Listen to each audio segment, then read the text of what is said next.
Peter Parker o'zi qiyin hayot kechiradi, lekin $1000 turadigan Samsung Galaxy Z Flip 7 telefonini ishlatadi. Prekin! Salom do'stlar, sizlar bilan Kinotarmoq kanali. Bu videoda sizlar bilan O'rgimchak odam yangi kun filmining ilk rasmiy treylerini to'liq tahlil qilamiz. Treylerda komikslarga qanday ishoralar berilganini va oldingi O'rgimchak odam filmlariga qanday otsilkalar qoldirilganini birgalikda ko'rib chiqamiz va treylerni o'zi haqida gaplashamiz. Videoni boshlashdan oldin yeb-icharlaringizni olib oling va ekran qarshisiga yaqinroq joylashib oling. Bugungi video o'zgacha bo'ladi.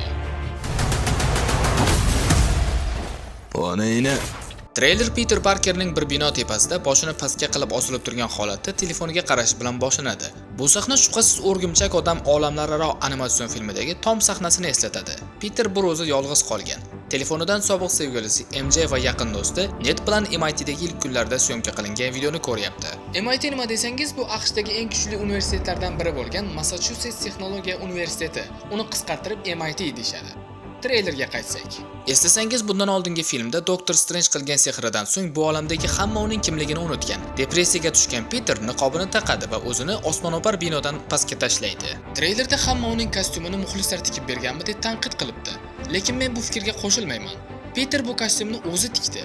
Albatta g'alati ko'rinadi-da. Bu kostyum rostdan film uchun tikilgan. Oldingi filmlardagi kabi CGI kostyum emas. O'tgan yilgi Superman filmida ham hamma uning kostyumini tanqid qilgandi. Qanaqa kostyum bu? Henry Cavillning kostyumi zo'r edi, balobatdir. Do'stlar, e'tibor berayotgan bo'lsanglar, comic book filmlardagi kostyumlar imkon qadar komiksga yaqinroq qilib, haqiqatdan ham tikilyapti. CGI kostyumlar o'rniga haqiqiy mato bilan tikilgan kostyumlarni afzal ko'rishyapti. Hayotgancha, Supermanning kostyumini ham onasi tikib bergan edi. Tabiiylikni qarang, bu qaytanga yaxshi emasmi? Henry Cavill Superman kostyumi esa to'liq CGI bilan grafika qilingan edi. U o'zi uchib kelgan kemada kriptonliklar tomonidan yasalgan kostyumlarni kiyardi. U ancha mantiqli, lekin bu Superman unday emas. Onasi tikib bergan oddiygina matoli kostyum xolos. O'rgimchak odamda ham shunday. Aytganimdek, bu kostyumni o'zi tikdi va meni bunga hech qanday pretenziyam yo'q. Pastga sakragan sahnada kostyumning xilpirab turishi unga tabiiylik berib turishi uchun qilingan va bu albatta Andrew Garfieldning O'rgimchak odam filmidagi bu sahnaga belgi. Bu sahnada esa niqob ichidan olingan kadr ko'ramiz. Komiksda ham bu mavzu ko'tarilgan. Odamlar uning niqobi ortidan tashqarisi qanday ko'rinishiga qiziqishgan. Film davomida Peterning ruhiy holati ko'proq ko'rsatilayotgani uchun bunday sahnalar anchagina ko'p bo'ladi. Keyingi sahnada avvalgi filmda Peter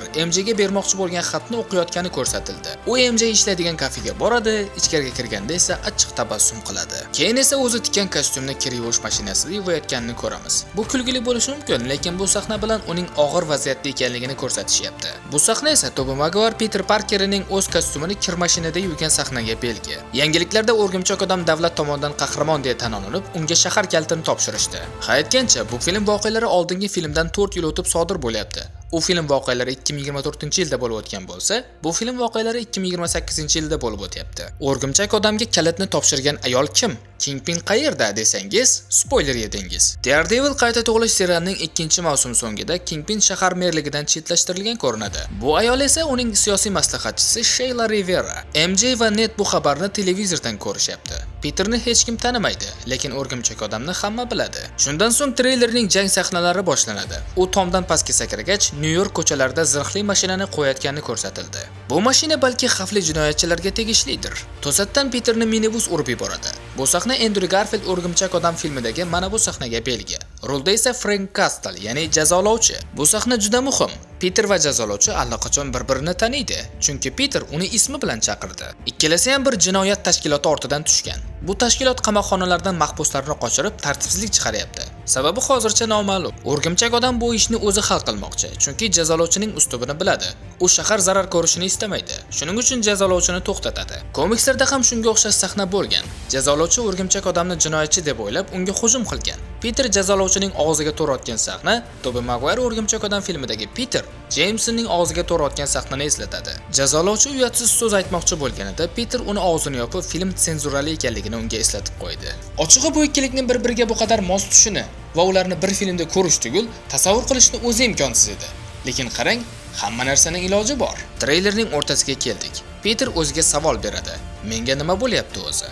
U yerga yiqiladi. Keyingi sahnada esa uni oq pilla ichidan chiqayotganini ko'ramiz. Bu sahnani ilk bor ko'rayotganlar hayron bo'lishi mumkin. Bu voqea aslida komiksdan olingan. Peter pilladan chiqqach yangi qobiliyatlarga ega bo'lgan va avvalgidan ham kuchli bo'lgan. Treylerda u qo'llariga qarab hayron bo'ladi va yiqilayotganida to'r chiqarib o'zini qutqaradi. Endi unga veb-shooterning keragi yo'q. U organik to'r chiqara boshladi. Bu esa Tobey Maguirening o'rgimchak odamiga yengilgina atsilka. Bu borada endi faqat Andrew Garfield o'rgimchak odamiga achinsak bo'ladi. Treylerning keyingi sahnalarida u organik to'r yordamida qilichni parchalab tashlagani ham ko'rsatilgan. Ochiq bu sahnani ilk bor ko'rayotganimda yonma yozib bordim. Peter o'zidagi bu o'zgarishlarning sababini o'rganish uchun endi universitetda professor bo'lib ishlayotgan Bruce Bannerning oldiga boradi. Uni so'nggi bor ko'rganimizda Hulk va inson ongini birlashtirib professor Hulkka aylangandi. Lekin treylerda u inson ko'rinishida.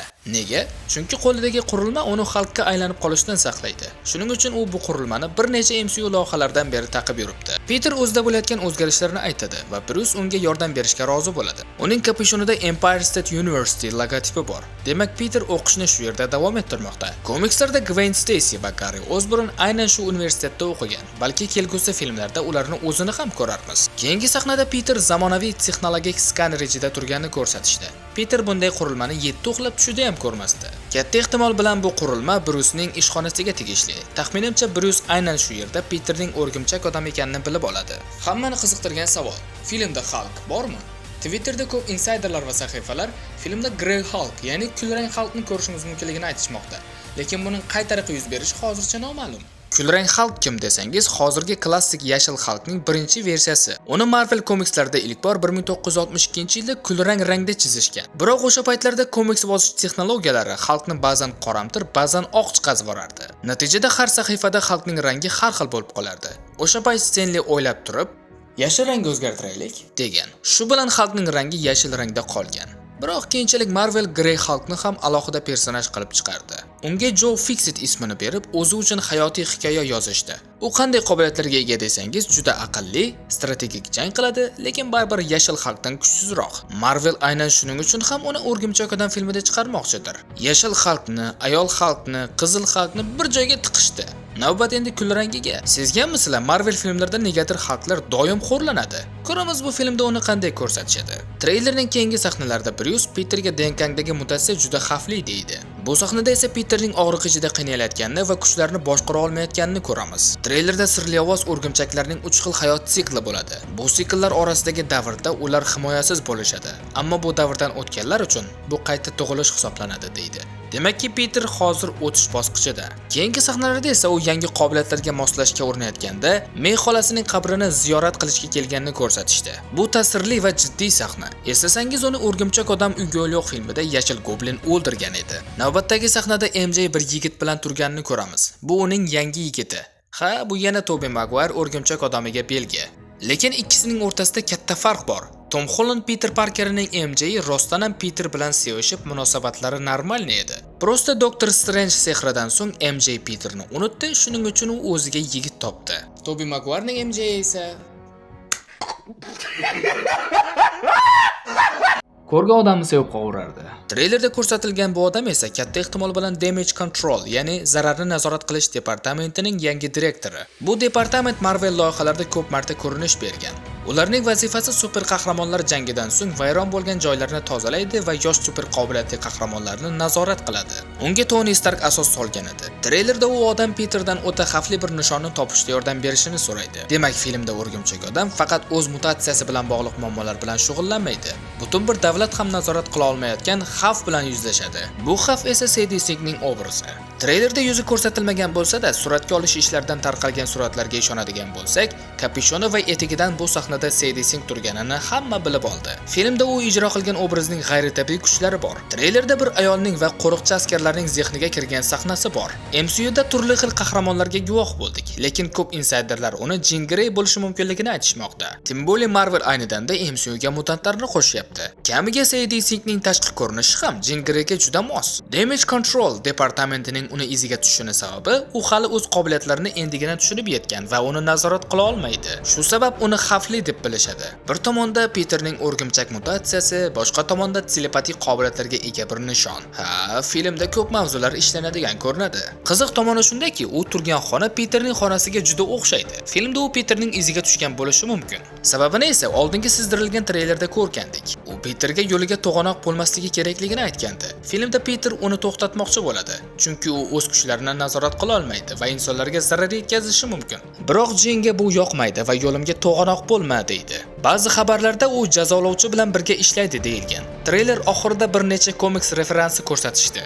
Peter esa ular bilan jang qilyapti. Ulardan yana biri bu chayon. Uni o'rgimchak odam uyga qaytish filmidan beri ko'rmagandik. Peterga yo'limga chiqma dedi. Eng qizig'i jazolovchi ham Jean Grey ham chayon ham Peterga xuddi shu gapni aytmoqda. Xo'p, chayonni qamoqdan kim chiqardi? Mishmishlarga ko'ra uni Marvin Jones ijrosidagi Thompson qamoqdan chiqargan bo'lishi mumkin. Treylerda o'zi ko'rinmadi-ku, biroq shuncha yovuzlarning ortida kimdir turgan bo'lish kerak-ku.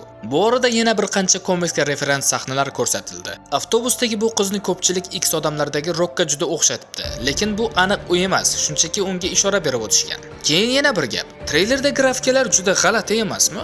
Twitterda ko'pchilik sun'iy intellektda qilinganmi deb yozishibdi. Ochig'i sun'iy intellekt shu qadar ommalashdiki, hatto haqiqiy kadrlarga ham shubha bilan qaraydigan bo'ldik. Chunki hozir sun'iy intellektda hamma narsa qilsa bo'ladi. Bitta filmga shuncha yovuzni qanday qo'shishibdi desangiz, bunga ham javob bor. Aytganimdek, bu film voqealari oldingi filmdan 4 yil o'tib sodir bo'lyapti. O'rgimchak odamning 4 yil davomida jang qilgan dushmanlarini Fantastik 4lik filmidagi kabi filmning boshida qisqa sahnalarda ko'rsatib o'tishlari mumkin. Treylerning bir sahnasida MJ va Peter yuzma-yuz kelgan sahna bor. Lekin u Peter sifatida emas, o'rgimchak odam sifatida uning qarshisida turibdi. Eng achinarlisi esa MJ uni Peter sifatida emas, New Yorkning super qahramoni sifatida taniydi. Bu esa albatta Tobey Maguire o'rgimchak odam filmidagi bu sahnani eslatib yuboradi. Treylerning oxirrog'ida esa Peter bir qamoqxonada Daredevil serialini ko'rganlar bittada taniydigan jinoiy guruh, ya'ni qo'l tashkiloti bilan jang qilayotganini ko'rsatishdi. Ulardan biri Peterga qilichi bilan to'g'ri uchayotganda Peterning ko'zlari qop-qora bo'ladi. Bu sahna filmning boshqa joyi bo'lishi ham mumkin, lekin treylerning maqsadi bizga shunday o'ylashimizni ta'minlash edi. Bu sahna tabiiyki Venom filmidagi Eddie Brockning ko'z qorayish sahnasini eslatadi. Ko'pchilik bu sahnani ko'rib Venom keldi deb darrov vahima qorishibdi. Lekin menimcha bu filmda simbiot mavzusi ishlanmasa kerak. Yana ham bilmadim. Peter o'ziga to'g'ri kelayotgan qilich darbini organik to'rlar yordamida to'xtatib, qilichni parchalab yuboradi.